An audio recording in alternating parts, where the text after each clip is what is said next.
being here and for attending this first webinar of the Project Europe at School New Direction. So what is our project?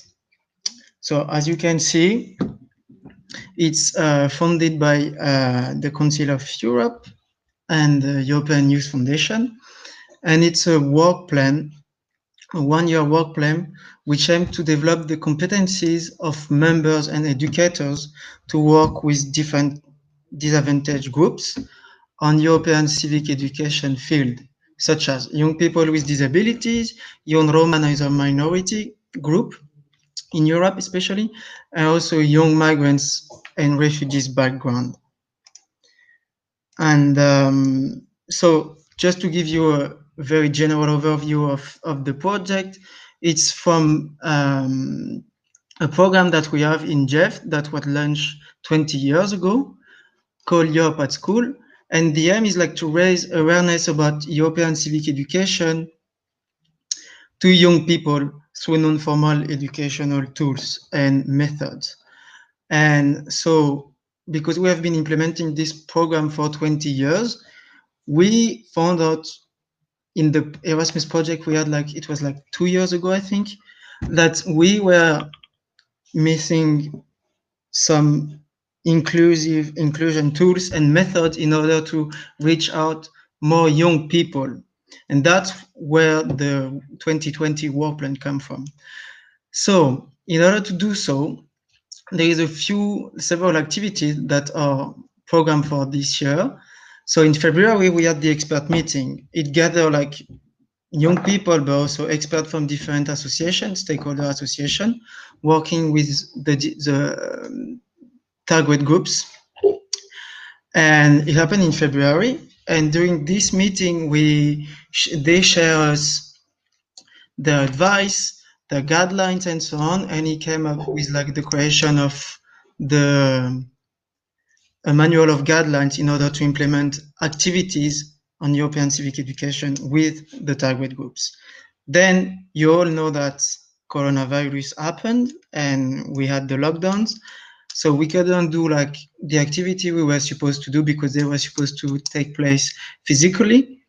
But we programmed, like we thought a bit during the summer and we like move all the activities online. And that's why the webinar is happening now, because we want to reach out more young people through like kind of innovative, informal way and to organize discussion about inclusion in European civic education.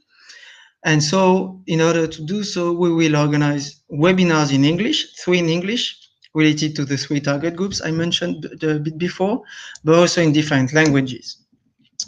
Then we also plan to organize to develop podcasts by young people for young people on specific topic related to the target groups. And I mean, if you want to be involved in the creation, production of podcasts and so on, I will send you my, I will share my email address in the chat, and we will be able to reach me out. Well, apparently the Facebook Live doesn't work, which is a bit not normal. Well, I will continue with my presentation and then I will start to fix it when you will do your presentation, Frank. It's not a problem for you.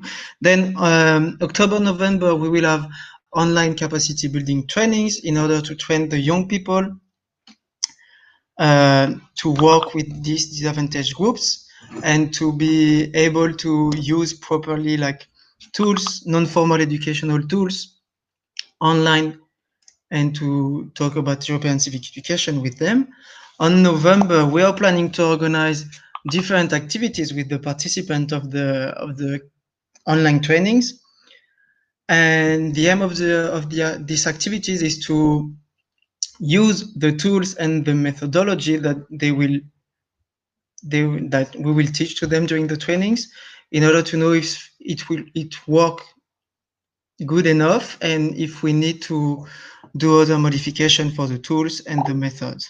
And then in December, we'll have the final conferences in different countries. Unfortunately, I don't think we'll be able to do one big final event in the same place due to the health restriction and the travel restriction. But yeah, we'll try to organize physical activities, but it's not sure yet.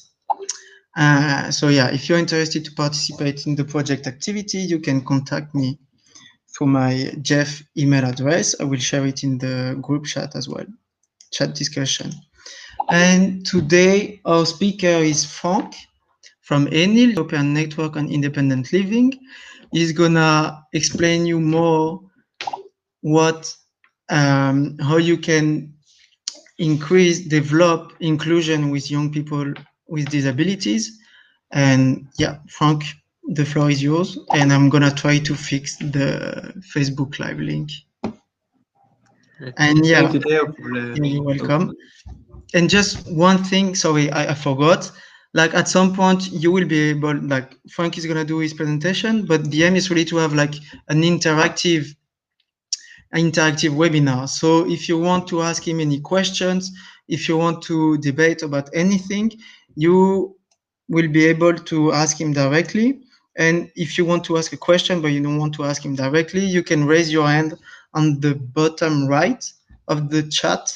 You see, you have like different statues, and one is raise your hand. Okay, thank you, Frank. Sorry about that. No worries, no worries. Floor is And yours. good luck with the Facebook. Just a Yeah, question: my presentation, is it here in the yeah, I'm program, or gonna, do I have to do yeah, the yeah, screen yeah. share? I'm gonna put it here. Here we are. Okay, Can and I you can switch control the it pages? with the mouse. Let's see. Yeah, it's Yes, okay. yes. Okay, Okay, it works. perfect. So just maybe to start with introducing myself. My name is Frank. I work for ENIL, the European Network on Independent Living in Brussels. ENIL is a network of disabled people all across Europe. So this means we have individual and organizational members. Individual members can be disabled people that want to join ENIL, and organizational members can be organizations managed by disabled people or working on disability and inclusion that also want to kind of join forces and exchange experiences throughout Europe. We have two categories of members: full members and associated members. Full members are disabled people or organizations managed by disabled people. Associated members are just people wanting to work on inclusion and also organizations working on it. So all of you can definitely also join. So with that introduction of who I am and which organization I represent, I can now start a bit with the organization, the presentation for today. As was said by Theo, feel free to ask questions at any time. So let's go ahead and see what we will be talking about today. The things I will cover in this presentation is, first of all, what is disability? How shall we understand disability? Then we'll focus a bit more on the UN CRPD, on the UN Convention of the Rights of People with Disability, and specifically the articles related to inclusion in education. Then I'll go a bit more into what can the EU do and not do when it comes to inclusive education and make education more accessible and inclusive. And finally, we'll address one of the topics where I think the EU can make the biggest difference in terms of inclusion and education, which is freedom of movement. Um, so let's go to the first part. The first part, what is disability? And I think it's important to start here because traditionally disability is seen as a person has a disability, and you need to fix this person so that the person can participate into mainstream society. This is how traditionally disability is viewed, and this is what we call the medical model of disability. So you have the disabled person, and then you need to cure the person in order for the person to participate fully to society. Now, this is the traditional view, but the view that we at ENIL and also in the UN CRPD is more present, is a different view, which is the social model of disability, which basically says it is not the impairment, the disability as such that makes a person disabled. It is the barriers that are present in society that make it impossible for a person to fully participate to the society. So the responsibility for the barriers for the disability is within the society, not the person. So what you need to do is adjust the society, not fix the person.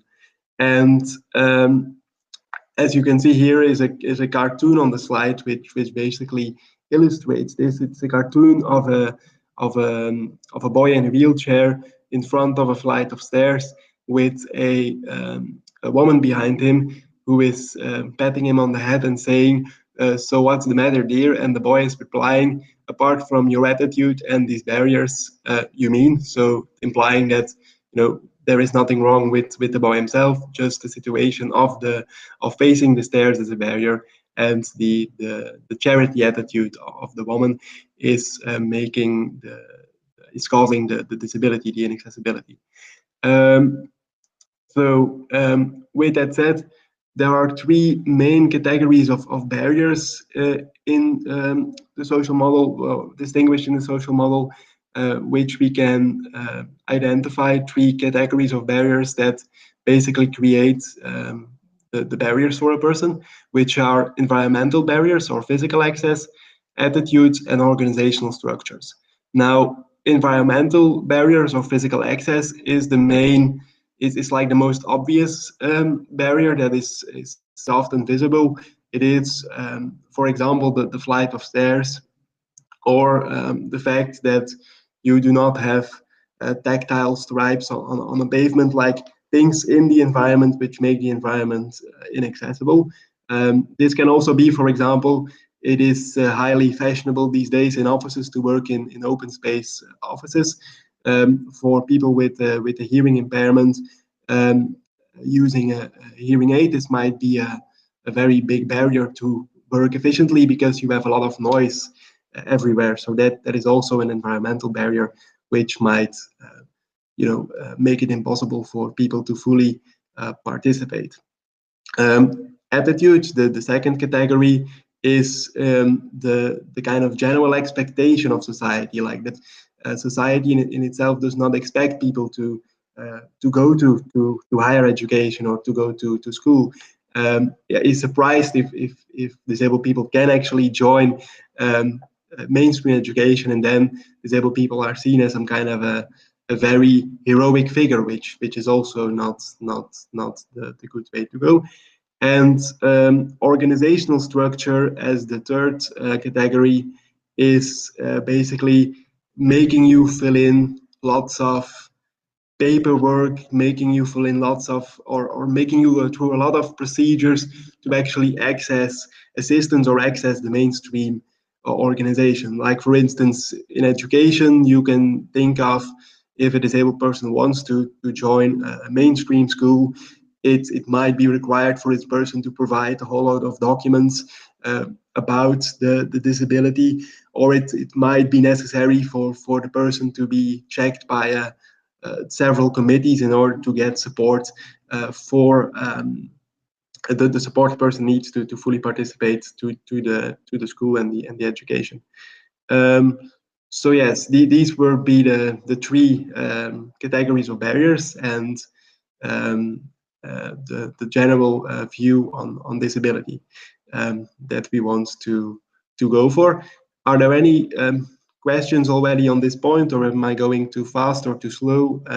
Do let me know in the chat. So if not, we go to the second part, which is the UN Convention on the Rights of People with Disability, which is a document actually quite recent, or well, it's already been around for a few years now, but it has been adopted in 2006, which basically was a convention that put on paper the rights of people with disability from a disability perspective. So it doesn't really create any new rights, it just clarifies some rights to apply to the subject of disability inclusion. Like, for example, the right to education is already a long-standing right, but in the UN CRPD it was then made more clear what it means for disabled people. And Article 24 of the Convention basically is called education. So it's not called inclusive education, it's called education because the assumption of the entire convention is that the aim of the states signing up to the convention is to become fully inclusive. Also, the UN CRPD is signed and ratified by all the member states of the EU and also the EU itself. So what does Article 24 of the Convention says? As you can see it here on the screen, that parties recognize the rights of persons with disability to education with a view to realizing their rights without discrimination and on an equal basis with others, so with equal opportunities. So this means that, you know, what we basically aim for with the CRPD is a situation where all people, regardless of disability, get the right support they need to fully, enjoy education, fully enjoy mainstream education, to then have the same opportunities to also access other aspects of life. This can take many forms. It can be accessible schools. It can also be flexible curriculums where not all students have to do exactly the same career paths in the school. So you can have more flexibility in also curriculums, but also forms of examination, etc.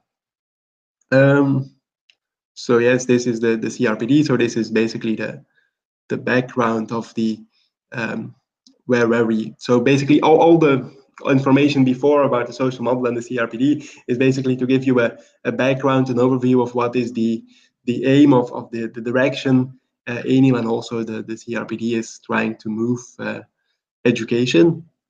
And now we go to the more concrete parts of how can we then in the European Union advance inclusive education, both in legal, with legal instruments or with recommendations and other tools. I think what is important when talking about inclusive education and the EU is to make clear that sometimes the EU can do a lot of stuff, and sometimes the EU does not have the competence to do lots of stuff. While of course this is debatable, because you can say, did the EU have the competence to do the Green Deal as it is now? And then you can say no, because the Commission just had the courage and the imagination to propose the Green Deal and then worked out an agreement with all the member states. So yes, even within the restriction of competences, the EU can still do sometimes more. But for the purpose of this slide, I will focus in general categories what we can expect from the EU and what we can't expect. So to begin maybe with the things that are more difficult for the EU, you can say, okay, if the EU and all the member states have signed the UN Convention, why is there not a European right for inclusive education and support and personal support in education? Well, I think there it's really the question that there is no competence for the EU to give this as a legally binding right to all the citizens, because lots of the competences in education remain with the national level. This is, for instance,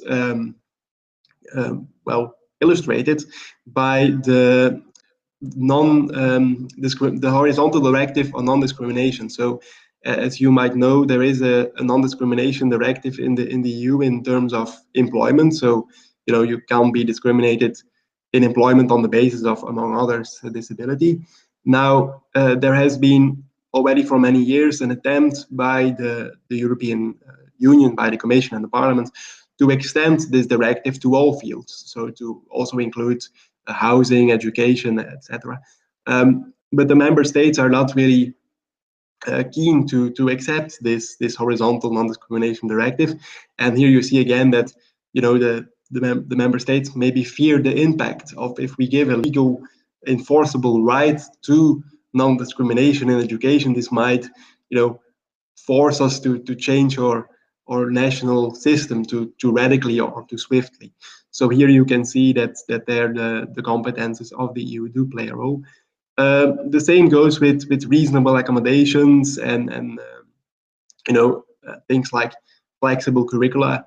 There are some court cases, but they're not so much for the Court of Justice, but for the Strasbourg Court for Human Rights on education and reasonable accommodations. And there we see that sometimes the court rules in favor of, that the person has being denied their right to inclusive education, but sometimes also due to the competences and the kind of national pressures, the court will reason that it is for the national government to decide which accommodations are reasonable and which are not.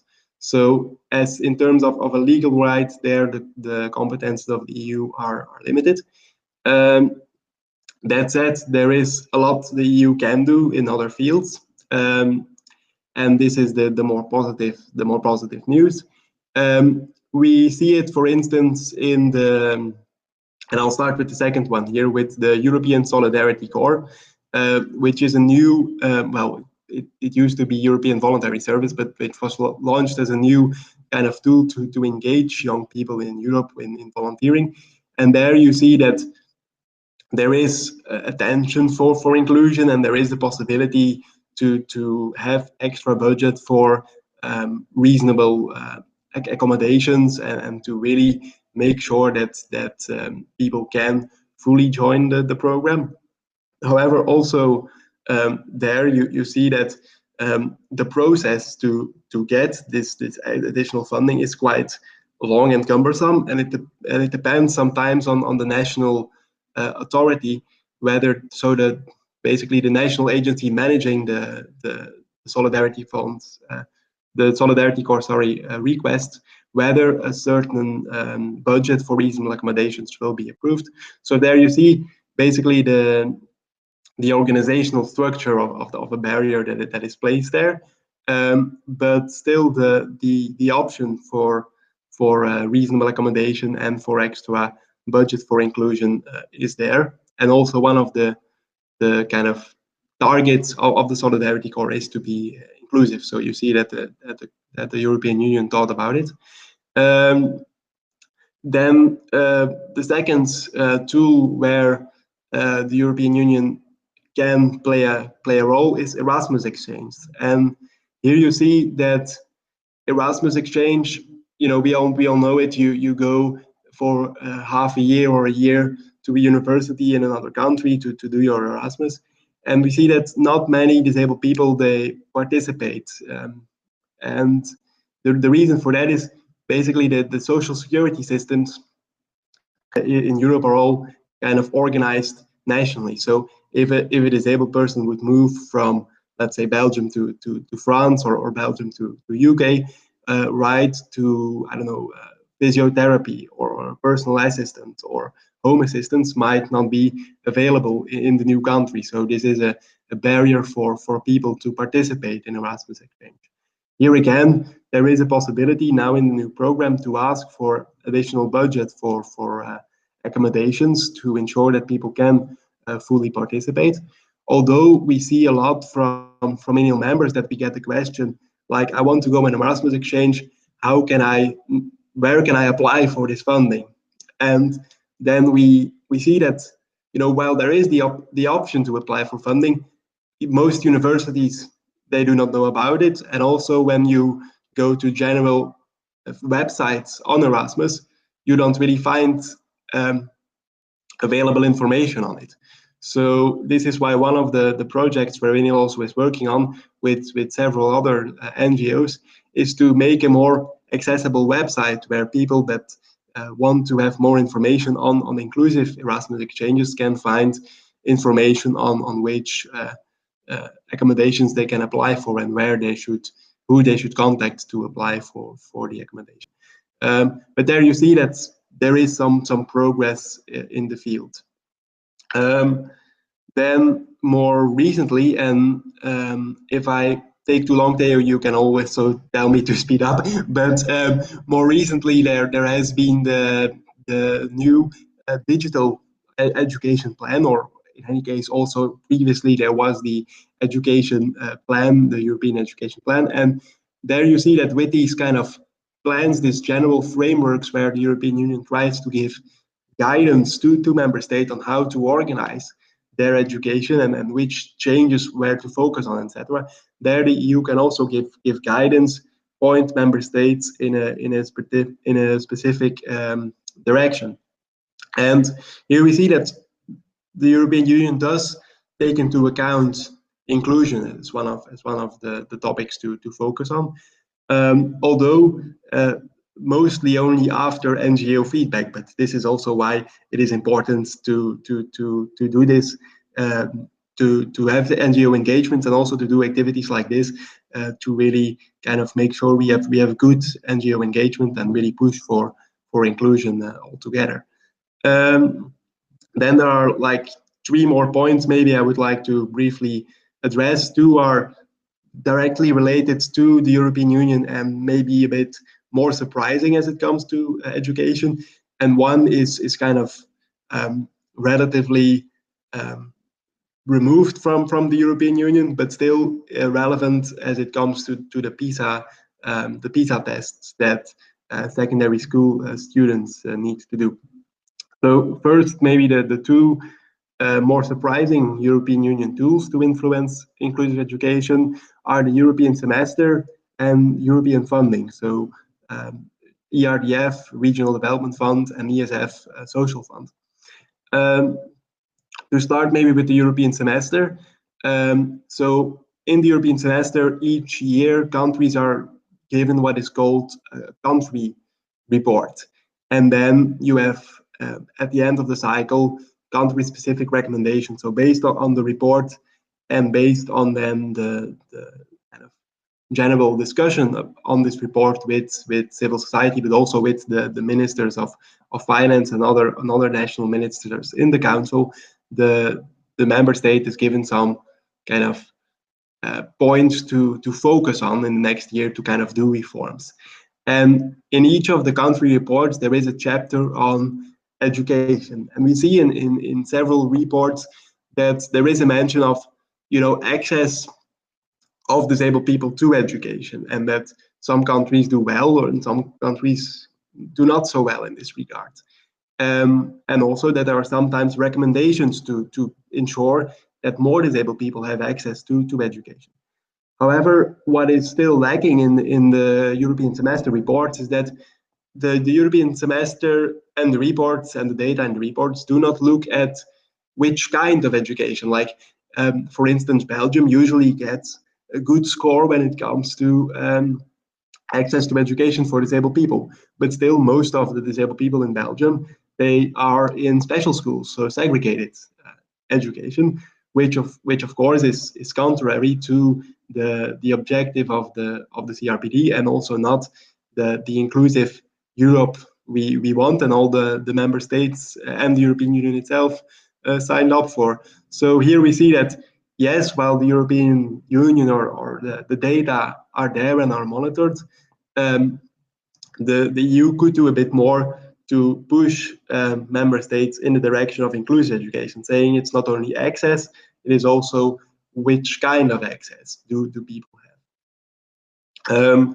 When it comes to EU funding, I think there is one of the things that the European Union can do and is also doing is making sure that European funds is not used to invest in segregating structures. So like we said, special education, special schools are not inclusive. They are segregating disabled people from other students or basically society in general. And also, once in a special school, it might be difficult for a disabled person to then access mainstream labor market. So then there is a strong link in many countries between special education and sheltered workshops, which then keeps disabled people in the cycle of segregation all their life. So what you can do with European funding is make sure that rather than investing in new special schools and special settings, you invest in really kind of good practices and innovations that make it possible for disabled people to attend mainstream education. Like, for instance, you can set up pilot projects on personal assistance, or you can set up a pilot project to change the teacher training, or to have projects where multiple teachers are in one class and you have smaller groups of students. Or you can, with the European structural development, regional development funds, you can make schools and transport accessible, so that disabled people actually can get into the school and can get to the school. So I think here also there is a big role for European funding. It is already done. Like, there is a reference, or like an obligation in the regulation regarding EU funds, that EU funds should be used to invest in innovative, inclusive practices, and not invest in segregation or segregated settings. However, we see in practice that sometimes member states interpret this quite broadly and go from big segregated schools to smaller segregated schools, which is of course not the progress we want to see. Then the last thing that I put on my slide is PISA. And for PISA, I think recently at ENIL we have done some research on this as well. And for PISA, one of the things we see is that the European Union and all the European countries are attaching a lot of importance to scoring well in PISA, but PISA itself does not encourage member states to include disabled people in their group of students that are tested for the PISA score. So rather than encouraging people to be inclusive and to kind of give an honest kind of sample of their student population, PISA rather encourages schools and member states to exclude disabled people and to kind of make sure they score high on the PISA test. This can be seen because the PISA guidelines do not really allow for reasonable accommodation. So the PISA guidelines say you have to pass this kind of PISA test, this exercise, and you can only limitedly allow flexibilities or recommendations for people using a screen reader or needing an assistant to complete the exam. And also, when doing the sampling of students, some of the examples given in the monitor for PISA and how to do the sampling specifically, say that you can exclude disabled people. So here again, we see that rather than encouraging member states to be inclusive, PISA is encouraging member states to not be inclusive. And what the European Commission and European Union in itself could do, also with the Parliament, is put a bit more pressure on PISA to be inclusive and really live up to the idea of the CRPD. Then this brings me to my last slide, and then I'm happy to answer a lot of questions, I'm sure, which is freedom of movement, which I think is one of the big projects for the EU to be an enabler in cross-border education. And why do I think freedom of movement is the main topic that the EU can make a difference? Is because when you think of the European Union, and try to think of the European Union before Corona, but when you think of the European Union, you think of the ability of people to travel across borders and to really have a kind of a European identity, to not have borders between countries, to kind of be able to study at another country, to work there, to live there. And We see that, as I explained also with the example of the Erasmus exchange, that as a disabled person, when you want to move from country A to country B, you lose support, you lose access to support services, like assistance, like physio, and to then apply for the same support services in the host country, you have to get your disability, recognized again by that particular country to access their social security system. And I think the European Union can really make a difference by building upon existing legislation in healthcare and in employment and social security to make it easier for people to travel and to have kind of a European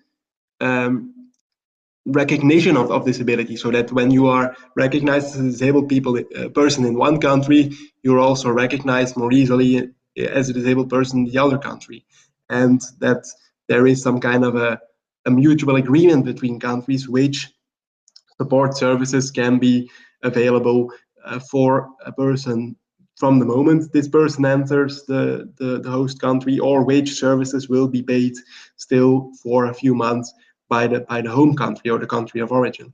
This is already done in employment with, for example, unemployment benefits when you move to another country to work. But I think here the EU can really make a difference to also make it more possible for people to access different national social securities, because it would actually remove lots of the barriers that we saw in other projects like Erasmus Exchange, ESE, and other European projects. So yeah, this I think is all I wanted to say. And now all that is left for me to say is, do you have any questions? And you can always contact me on my email address here as well. Perfect. Thanks, Frank, for this very useful presentation. To be honest, I learned a lot. So if you want to ask any question to Frank, actually you will also be able to switch on your camera and switch on your microphone. Maybe it's gonna be easier for you.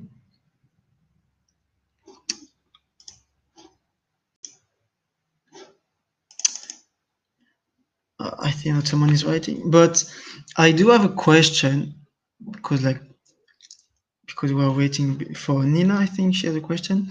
I do have a question regarding digital inclusion, because we live, hello Moritz, we lived during the lockdown.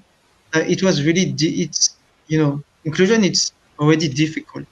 But when we have activities online, actually, how can we organize event in a proper way in order to be as inclusive as we have to be with young people with disability? I don't know if my question is clear enough. Yeah, it's a good question. I think I get it. I will try to give a reply. I think the key thing to remember is that you cannot be totally inclusive always for everybody. That is not possible, and also not needed, because you will not encounter all access needs for everybody at the same time. So what I would say is,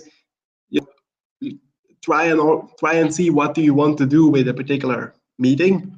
Try to see which activities do you want to do, how do you want to organize it, and then try to see how you can make it accessible.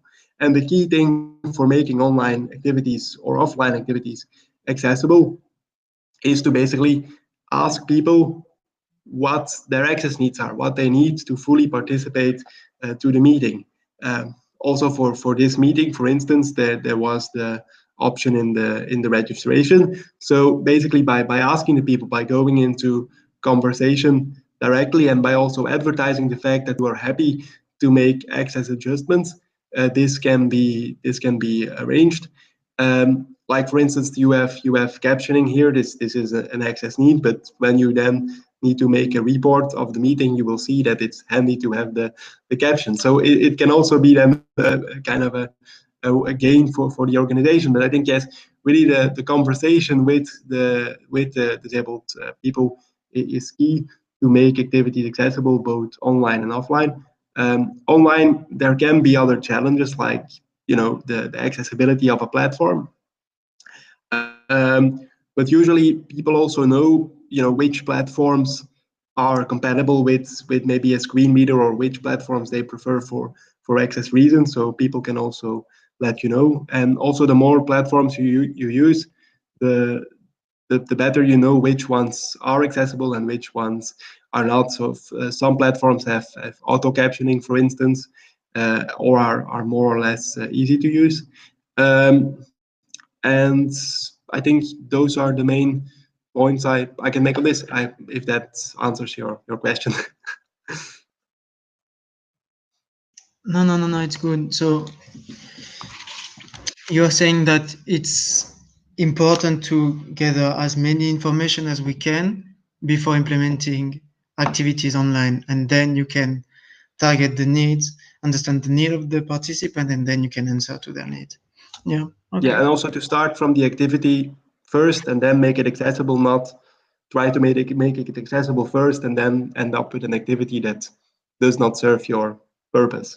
I think that's Okay. also. Very nice. So we do have a question from Nina. She said, like, in many cases, I know of disabled people transition from segregated to mainstream settings when starting high school. What are the ways to facilitate the support in a transition such as this one? That is a really good question as well, and thanks for the question, Nina.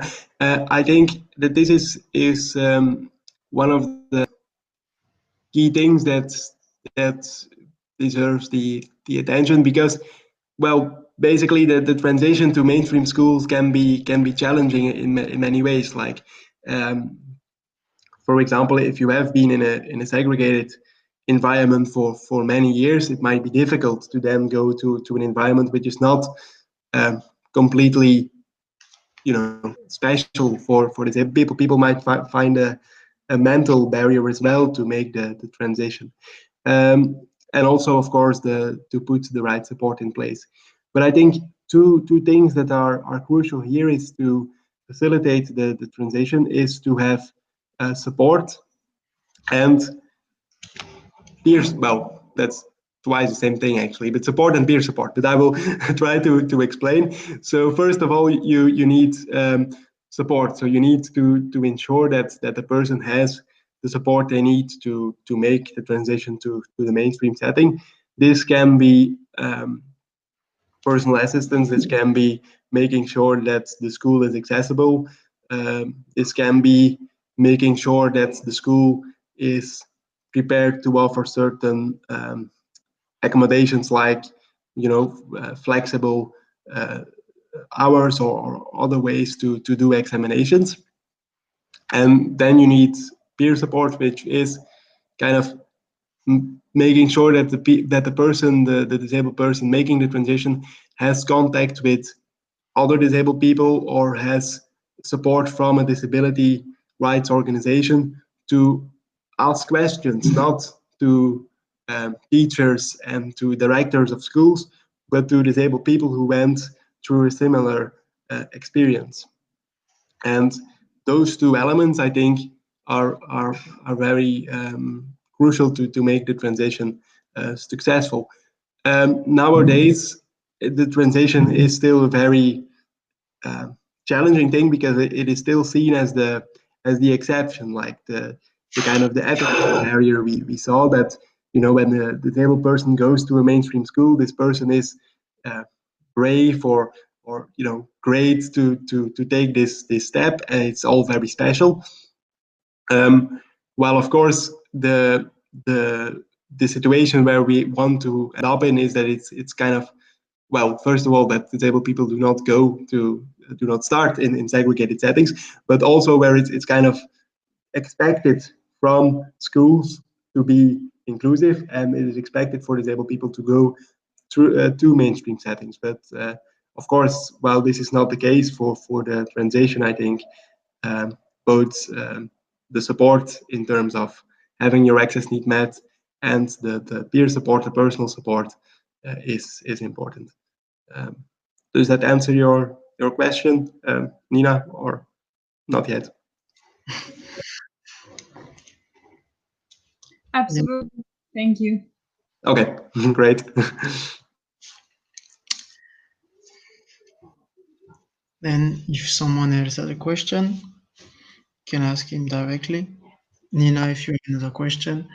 But I was also, but so the thing is, like you were saying during your presentation, that there is at the European level clearly a lack of common regulation among the countries, right? Yes, yes, in several different fields. Yeah, So whether this is. Oh, sorry. Go ahead. no. So the thing is, like, how can, because you were taking the example of Erasmus Plus, and how can we, as from civil society, association, organization, and so on, how can we, push towards more inclusion if there is no regulation at the European level that will help you and will help like young people with disability to have the same opportunities as non I don't know what do you say in English, but non-disabled people. I don't know if I say it correctly, but like Yeah, more, perfect. yeah. Perfect. Yeah. So I think that's what is important to remember is that okay, well, the competences of the EU in some cases are not great, and the member states they are resisting to too much influence in their national policy.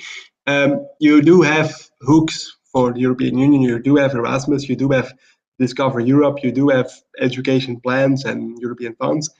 And the more you talk about it as civil society, the more you build the momentum for a European initiative. Like I kind of make this, maybe I make it too much now, and people that talk to me sometimes or often they know that I will make this example. But you have, for instance, in environment, you had the uh, from the 50s, they are saying that there is a problem and that we should do it internationally. We should address it internationally with strong regulation, and there you see that it took a very long time for the European Union to really take action on it, to not only be economic about oil and coal.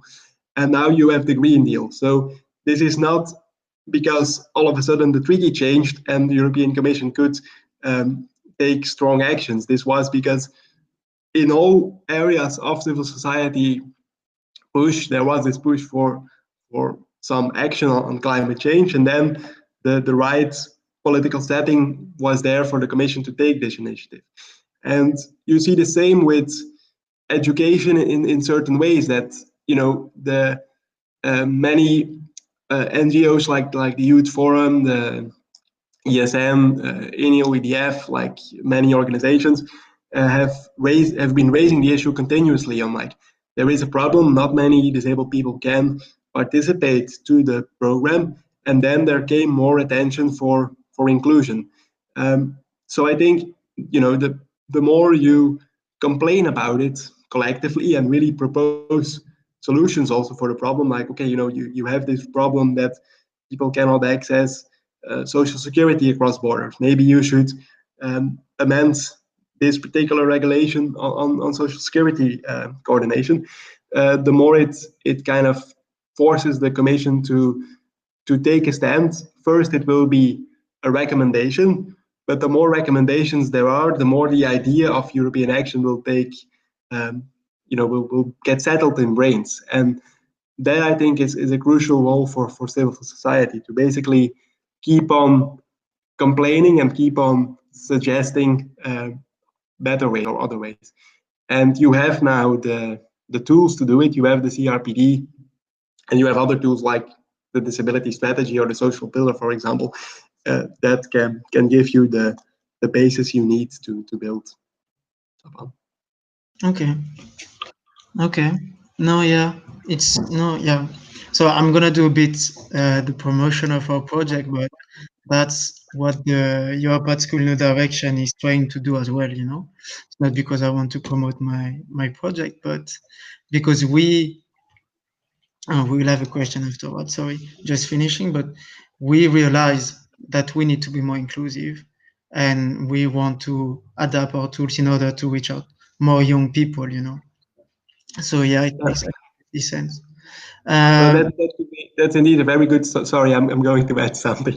That's indeed a very good way of the project. Like it would also be great if I don't know if Jeff already does it, but if you could do the Europe project in special schools and also make the point about inclusive education in special schools. So that it doesn't come from disability activists all the time. It also comes from young European federalists that so that to get the idea in all the surroundings. So that I think is a really good project as well. and so Moritz, you have a question? I don't know if you can. Yep. Perfect. Yeah, I think I'm able to speak now. You can understand me, Frank? Yeah, we can hear. Yes, I will turn up the volume slightly, but Okay, I can. maybe. Yeah. I also tried to get my microphone a bit closer. So actually, I'm hitting in that as well. You mentioned Belgium, but I also know it from like my region in Germany. In Germany, education is like organized more on regional level. That there still is like the concept of segregation, and have like special schools. And after all, it's like not a competence field of the European Union, but education is not only a field which takes place in school, in my opinion. So my question would be, what kind of projects, fundings could the European Union support to maybe get like the inclusion done a bit more extracurricular, so that like of course school takes a major role for young students, but they have a life abroad, like outside of school as well. Usually they have some time in the afternoon, but it's also there that you have not a lot of contact points usually if you don't know by chance anybody who has a disability. So my question would be like, what kind of project or what kind of twist could we give the civil society that inclusion, maybe even outside of school, takes a bigger role?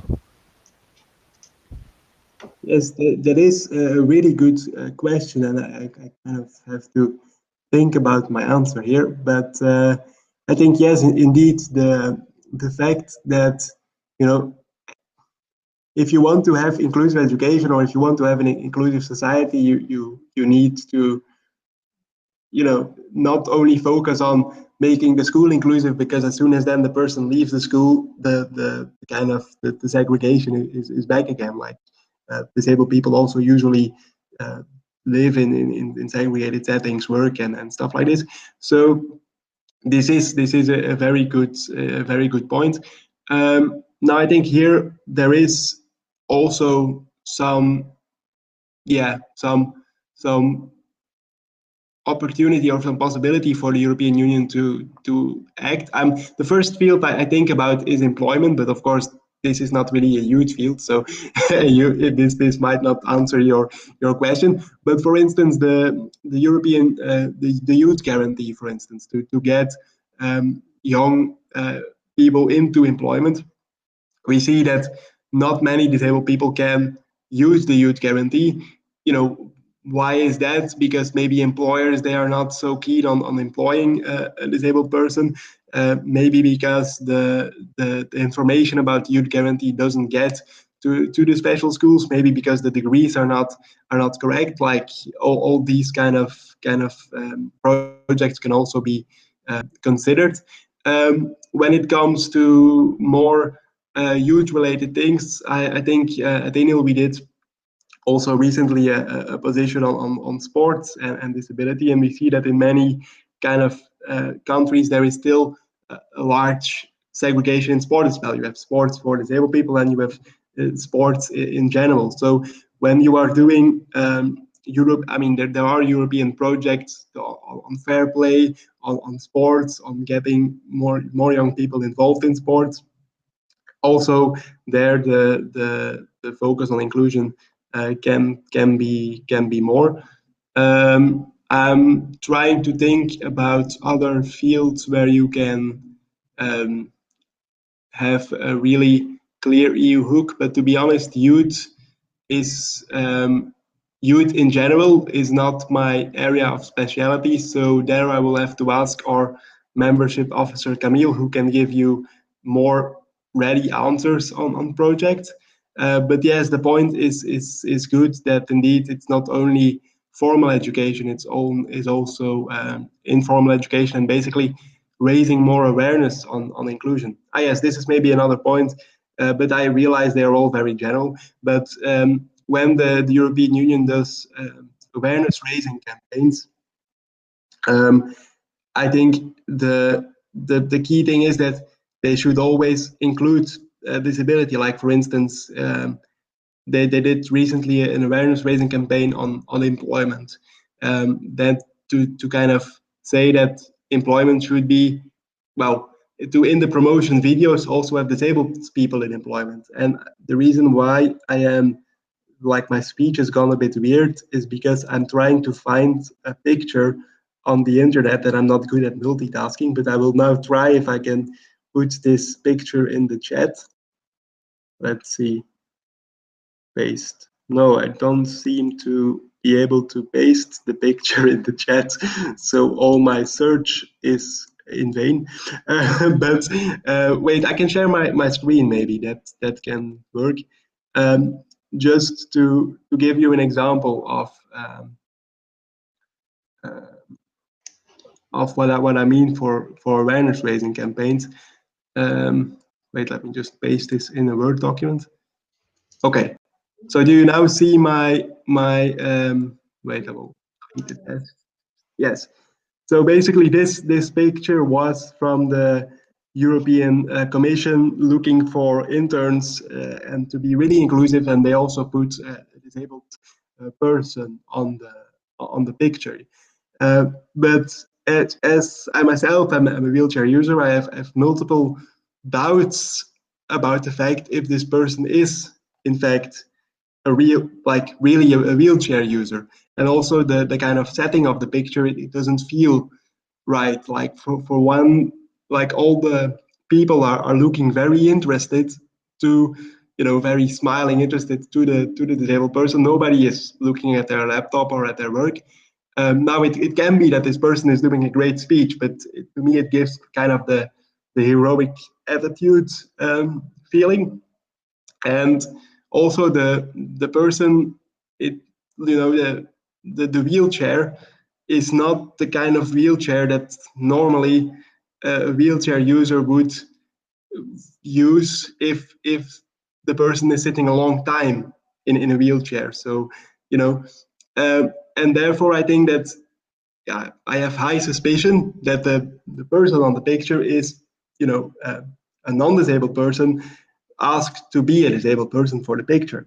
Well, if I would see an announcement like this as a disabled person, I would not really feel like, oh, the EU is really trying to reach out to me. So here also, I think that the EU can do better in its own communication campaigns. The same goes when you apply and you want reasonable accommodations. They say reasonable accommodations can be granted within limits. So if you need a personal assistant to assist you while you are doing your internship in Brussels, or if you need expensive, accessible accommodation, that is not guaranteed that you will get it. It will be decided once you are selected. But again, here this sways many people to apply. So here, I think in awareness raising campaigns, the EU can also do better than it is currently doing. The good thing is that here again at ENIL we had some email conversation about this with the Commission and with the Council. So, but here I think in general in awareness raising campaigns the EU can also do better. Okay, and now I will stop sharing my screen if I have a way to Yes. So yeah, sorry for the long and maybe abstract answer, but I will also ask Camille if he can give more concrete answers to your question. Yes, but that, yeah, no, it was very, I don't know, Moritz, if you want to answer to the answer of Frank's question, but yeah, it was really fine for him. Okay, it was really helpful to understand because actually, yeah, some things that can seem very normal for some people, they're not. And yeah, it was a very good example, to be honest. And well, I think we now it's like 7. If someone else had another question, otherwise, I think that's it. No, if someone has a question, last one question. No. If you want to add something, yeah, maybe Moritz. Maybe a short question. Just in case a local JEF section would decide to do Europe at school in a special school, what would be your proposal how they get the first contact? Like, who should they write? Should they maybe get in contact with an organization who has some experience on this topic beforehand already? I'm going to rephrase because I missed the part of the question, but your question is if you want to organize a project in a special school, how to get in contact and how to know where and who to contact. Is that the question? Yeah. Okay. Oh, sorry.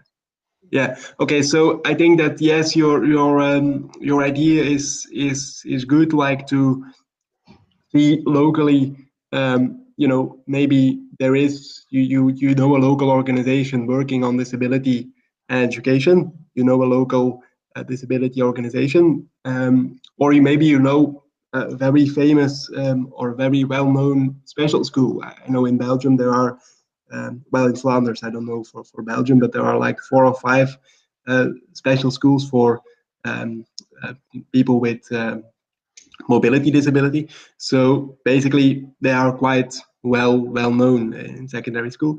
But yes, to find contacts with national NGOs who are working around education and inclusion can be also a very good way in. And to also then see if you can find students who want to make the transition to mainstream education, or who want to make the transition, or who already have made the transition. This can also be a good way of approaching it. Yes, and if you need some national contacts, not in every country, but in some countries, we do have ENIL members that are working on education as well.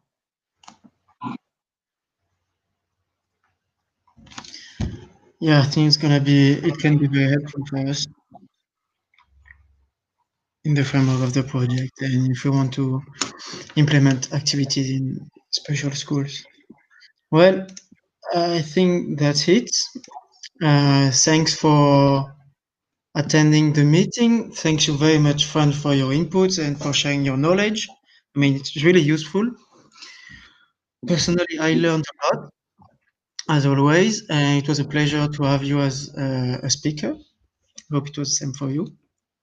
Yes, same. It was very nice to talk to you and to talk to you all.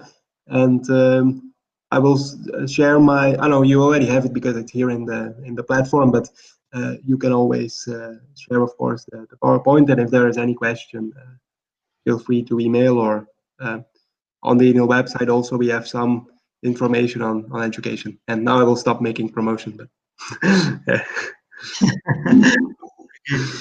So thank you, everyone. And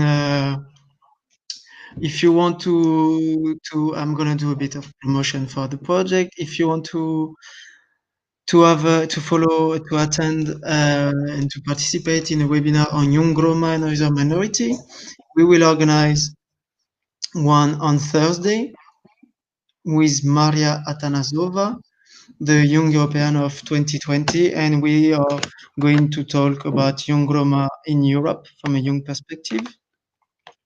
and it will be also in the framework of the project activities. So feel free to join us, and Leonie Martin say thank you for sharing your insight, Frank. Very helpful. Very happy, and look forward to the Roma meeting. I will try to join if I can. Yeah, okay, perfect. So I wish you all a very good evening, and we keep in touch. And if you're interested about the project, just go on our JEF Europe website, and you can find more information about the project and the activity we'll implement soon. Perfect. Oh yeah. Bye, Bye. everyone.